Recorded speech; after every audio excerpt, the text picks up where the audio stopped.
Κοντά μου είναι η κυρία Ευθαλία, η οποία είναι ιδιοκτήτρια εδώ του καταστήματος στο Αθήρι, στην Καστοριά.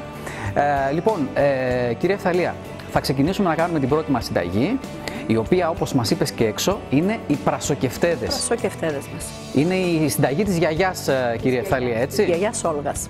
Της γιαγιάς Όλγας, πάρα πολύ ωραία. Την προτιμάει, κυρία Ευθαλία, ο κόσμος την συνταγή αυτή με τους πρασοκεφτέδες? Πάρα πολύ. Πάρα πολύ, έτσι. Την προσφέρουμε. Και θυμούνται πάντα ότι έχουν φάει τους πρασοκεφτέδες στο μαγαζί μας. Έτσι. Έρχονται, ξανάρχονται, τους πρασοκεφτέδες τους έχετε? Εννοείται τους έχουμε. Και είναι ορεκτικό να πούμε, έτσι. Ναι. Πάρα πολύ ωραία. Λοιπόν, ο κόσμος ανυπομονεί να δει τους πρασοκεφτέδες, τους περίφημους πρασοκεφτέδες εδώ στο Αθήρι, στην Καστοριά. Να πούμε λίγο, κυρία Ευθαλία, τα υλικά μας πρώτα. Βέβαια. Για να τα δει και ο κόσμος. Για πες μας λίγο τι έχουμε εδώ. Έχουμε το πράσο ζεματισμένο, ψιλοκομμένο. Λοιπόν, εδώ έχουμε πράσο, το οποίο το έχουμε ζεματίσει και είναι και ψιλοκομμένο, έτσι. Πάρα πολύ ωραία. Εδώ τι έχουμε?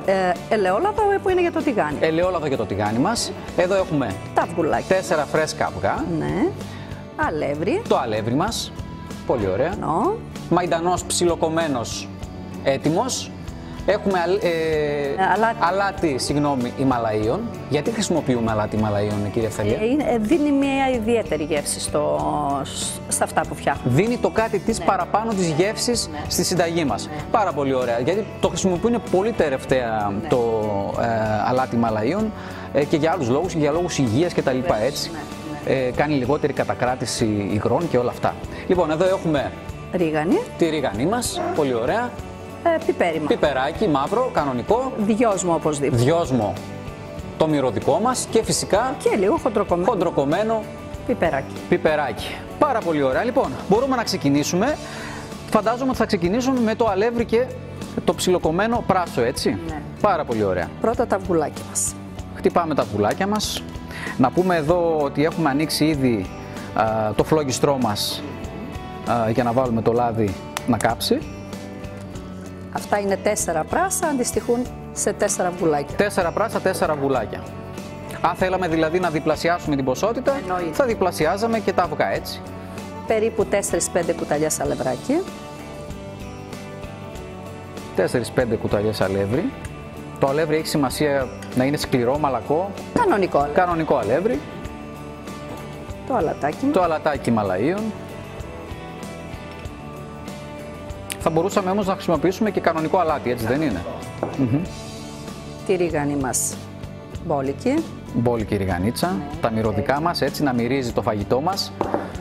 Πολύ ωραία. Πιπεράκι λίγο, όχι πολύ. Όχι πολύ πιπεράκι. Λιγότερο δυόσμο, γιατί έχει έντονη μυρωδιά. Και το χοντροκομμένο πιπεράκι μας. Ανακατεύουμε. Τα ανακατεύουμε αυτά. Αυτά μπορούμε να τα ζυμώσουμε κιόλας, κύριε Ευθαλία, έτσι δεν είναι? Και με το χέρι. Και με το χέρι. Αλλά είναι μικρή ποσότητα και έτσι γίνεται και με το κουτάλι. Μπορούμε να το κάνουμε και με το κουτάλι. Να βάλουμε και το τηγάνι, να βάλουμε το λάδι να καίγεται. Το λαδάκι μας. Ελαιόλαδο πάντα χρησιμοποιούμε εδώ στο Αθήρι, κύριε Ευθαλία. Είναι πολύ ωραία οι πρασοκεφτέδες. Πολύ γευστικοί. Θα δείτε τώρα, θα δοκιμάσετε. Ήδη φαίνονται από το μείγμα, κύριε Ευθαλία. Να καεί λίγο το λαδάκι. Να καεί το λαδάκι μας, θα περιμένουμε λιγάκι. Είναι έτοιμο το λαδάκι από ό,τι βλέπω. Και σιγά σιγά, κουταλιά, το ρίχνουμε μέσα στο τηγάνι. Δεν είναι πολύ το λάδι να πούμε. Όχι, είναι καλά. Δεν χρειάζεται να πλέον, γιατί μετά τα γυρίζουμε. Τα απλώνουμε, έτσι. Απλώνουμε γιατί φουσκώνουν λόγω που έχει το αυγουλάκι. Θα φουσκώσει μόνο του σε λίγο, έτσι, λόγω του αυγού, κατάλαβα. Πάρα πολύ ωραία. Φαντάζομαι, κυρία Ευθαλία, ότι μετά τα ραγκουτσάρια που ο κόσμος ξεφαντώνει και κουράζεται, έρχεται εδώ στο Αθήρι και απολαμβάνει τις γεύσεις μας με τα παραδοσιακά προϊόντα από εδώ, από την Καστοριά. Φέτος πώς πήγε η κίνηση, κυρία Ευθαλία? Εντάξει, το κρύο λίγο μας έκανε ζημιά γιατί είχαμε αρκετό κρύο. Φέτος είναι η αλήθεια ότι εδώ στην Καστοριά ειδικά Βέβαια, να πούμε ότι η Καστοριά, εντάξει, ανέκαθεν είναι μια περιοχή 700-800 μέτρα υψόμετρο. Έχει λίγο κρύο, όπως και να το κάνουμε.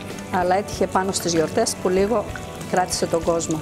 Κράτησε τον κόσμο μέσα στο σπίτι, έτσι. Μέσα στο σπίτι, μέσα στα ξενοδοχεία.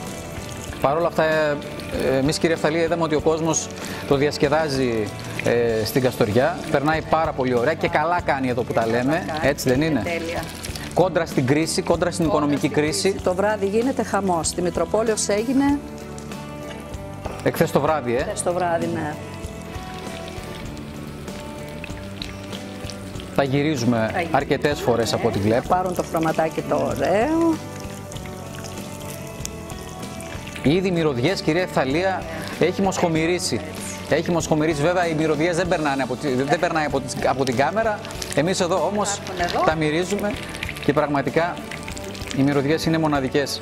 Είναι μια εύκολη συνταγή, θα λέγαμε, κυρία Ευθαλία. Πολύ εύκολη, γρήγορη. Γρήγορη, ο κόσμος μπορεί να την κάνει πανεύκολα στο σπίτι του. Πανεύκολα. Έτσι ακριβώς. Εμάς μας αρέσει να δείχνουμε συνταγές που μπορεί ο κόσμος να τις κάνει εύκολα στο σπίτι του.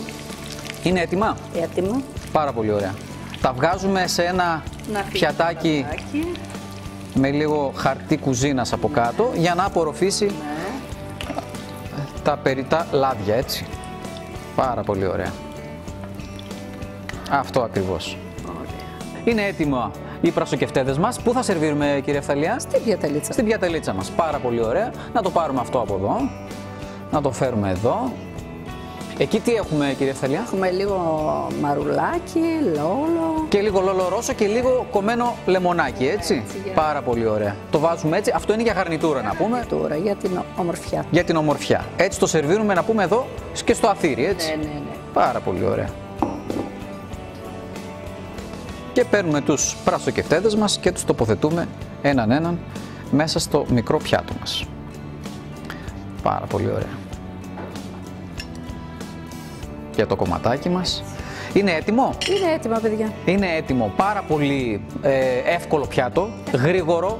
Τελειώσαμε σε 3-4 λεπτά. Το μείγμα μας πρέπει να προσέξουμε, τα υλικά μας, τα οποία πρέπει να είναι φρέσκα και το πράσο μας πρέπει να είναι φρέσκο, το βασικό. Μια πάρα πολύ ωραία συνταγή. Λοιπόν, μια συνταγή την οποία μπορείτε να τη βρείτε και στο metikuzyna.gr, το site μας, το οποίο είναι μια βάση δεδομένων από συνταγές τις οποίες κάνουμε σε όλα τα καταστήματα τα οποία επισκεφτόμαστε. Μπορείτε να τη βρείτε εκεί και φυσικά να βρείτε και πολλές άλλες συνταγές. Η συνταγή μας είναι καταπληκτική εδώ στην πανέμορφη Καστοριά. Συνεχίζουμε με την επόμενη, την οποία η κυρία Ευθαλία θα την κάνει με το σεφ μας, τον Ηλία τον Αντωνιάδη. Η οποία τι θα είναι? Θα είναι μακάλο με λουκάνικο, χωριάτικο. Χωριάτικο, μια παραδοσιακή τοπική συνταγή. Ναι, εύκολη, γρήγορη και αυτή. Πάρα πολύ γρήγορη. Και πολύ γευστική. Και πολύ γευστική. Τη θέση μου θα πάρει ο Ηλίας Αντωνιάδης για να μαγειρέψουν την επόμενη συνταγή με την κυρία Ευθαλία. Εγώ σας εύχομαι καλή σας επιτυχία και καλή σας όρεξη.